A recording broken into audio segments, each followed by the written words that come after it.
আমাদের তিনজনের সম্পর্কটা কি তোমরা অনেকেই জিজ্ঞাসা করেছিলে না? জিজ্ঞাসা করার আর কিচ্ছু নাই, সবাই বুঝে গেছে তোমাদের সম্পর্ক খালি রাস্তাঘাটে রিলস বানানোর জন্য না, তোমাদের সম্পর্ক হচ্ছে বিছানাতেও খ্যাপ খ্যাপ করার জন্য। বিয়ের পর সবাইকে দেখাই বেড়াচ্ছি যে আমরা তিনজন একসাথে থাকি, একই বিছানায় ঘুমাই, একই সাথে করি। আরে ভাই এটা তো ঠিক না লেওরা, বিয়ের পর 2 সতীন নিয়ে দীপঙ্কর থাকে সেটা নয় বড় কথা না, বড় কথা হচ্ছে বিছানায় জায়গা হয়তো।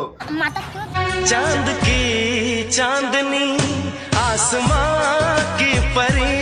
আমার তো ওরা ভাবতেও কেমন লাগে ভাই, এদের এত সুন্দর একটা সংসার, ওরা দীপঙ্কর একাই তাল দিয়ে দিচ্ছে বাল এখন মিরানালকে। ভাই সুমিবতির একটা মেয়ে আছে, এত সুন্দর ভাতার আছে, তার সত্ত্বেও ভাতারকে ছাইড়ে দিয়ে দীপঙ্করের সাথে বিয়ে করে নিল।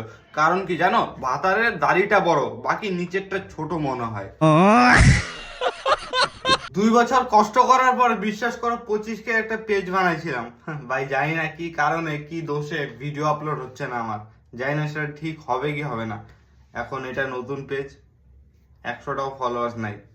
সাপোর্ট করো সবাই প্লিজ, সবাই সাপোর্ট করো যাতে আবার আগের মতো আমি আমার 25K এই পেজে বানাইতে পারি।